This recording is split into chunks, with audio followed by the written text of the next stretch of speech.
ఇప్పుడు మనం ఇక్కడ వేద పాఠశాలలో చదువుతున్న విద్యార్థి దగ్గర ఉన్నాము. ఈయన సుమారు ఇక్కడ 9 సంవత్సరాల నుండి విద్యాభ్యాసం చేస్తున్నారు ఈ పాఠశాలలో. ఇక్కడ మొదటి నుంచి ఇప్పుడు వరకు ఈయన పూర్తిగా వివరంగా కాకపోయినా క్లుప్తంగా చెప్తారు. ఆయన మాటలోనే విన్నాం.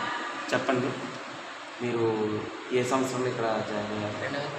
2016లో జాయిన్ అయ్యారు. ఇప్పుడు వరకు 9 సంవత్సరాలు ఇక్కడే భోజనాలు ఉండటం కూడా ఇక్కడే.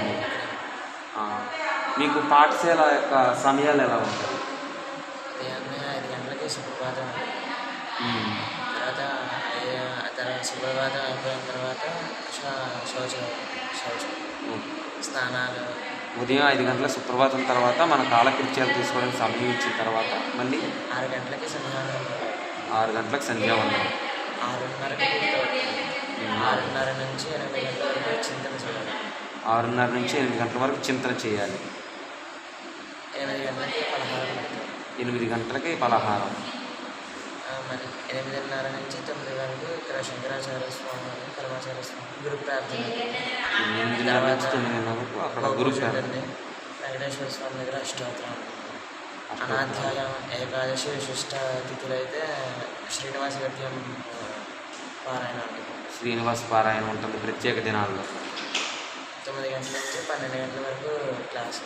9 గంటల నుంచి 12 గంటల వరకు వేదాలు మరియు మిగతా ఉపనిషత్తులు ఇలాంటివన్నీ గ్రంథాల గురించి తెలియజేయడం జరుగుతుంది. మళ్ళీ 12 గంటలకి మాధ్యాహ్నికం వదిలి. 12 గంటలకు మాధ్యాహ్నికం వదిలి భోజనాలు కోసం.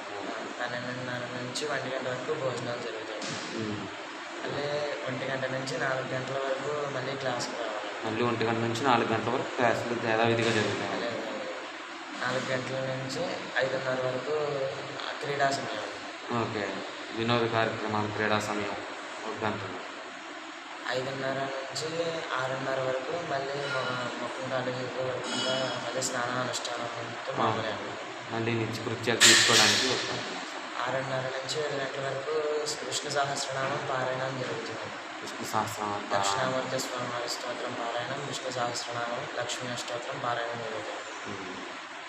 7 గంటలకి మళ్ళీ భోజనం పెడతారు. 7 గంటలకు మళ్ళీ రాత్రి భోజనం. మళ్ళీ 7:30 నుంచి 9:30 వరకు చదువుకోవడానికి. ఆ రోజు జరిగిన క్లాసుల మీద మీరు మళ్ళీ చదువుకోవడం చేయాలి. మళ్ళీ 9:30కి పడుకోవాలి. 9:30 పడుకొని మళ్ళీ ఉదయం 4:30, 5 ఆ సమయంలో బ్రహ్మకాలంలో నిద్రలేచి మళ్ళీ నిత్యంగా. మీది ఏ ఊరు అండి? తాడేపల్లిగూడెం. చూడండి, మన యొక్క వేదాలను కానీ ఉపనిషత్తులను కానీ మన యొక్క గ్రంథాలను కానీ పురాణాలను కానీ రక్షించుకోగలిగితేనే మనం భవిష్యత్తుకు హిందూ మతం కాదండి, హిందూ మతాన్ని ఎందుకు అనుకుంటున్నారు? హిందూ అనేది ధర్మం.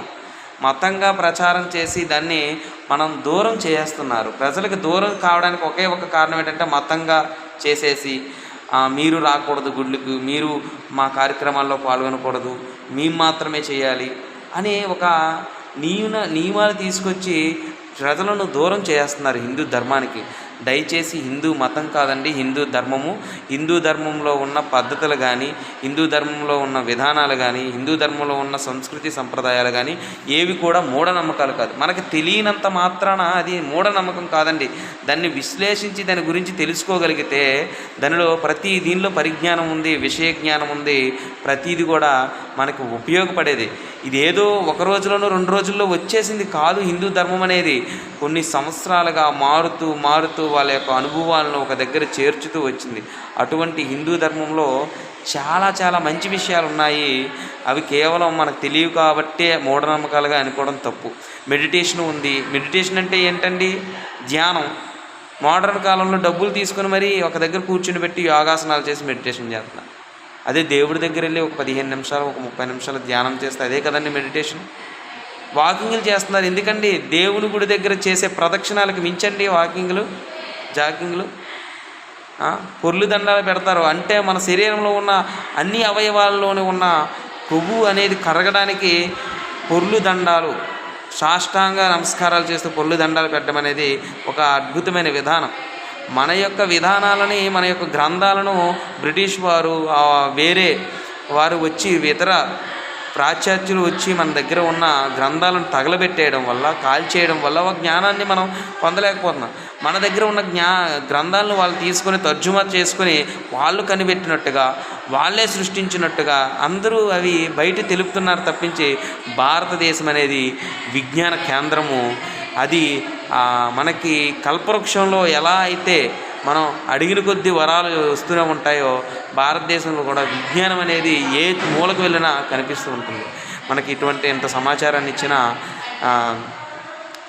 తమ్ముడికి థ్యాంక్స్ చెప్పుకుంటూ, ప్రతి ఒక్కరు కూడా హిందూ ధర్మాన్ని ఆరాధించండి, ప్రోత్సహించండి, అభిమానించి అభివృద్ధిపరచండి, వ్యాప్తి చేయండి.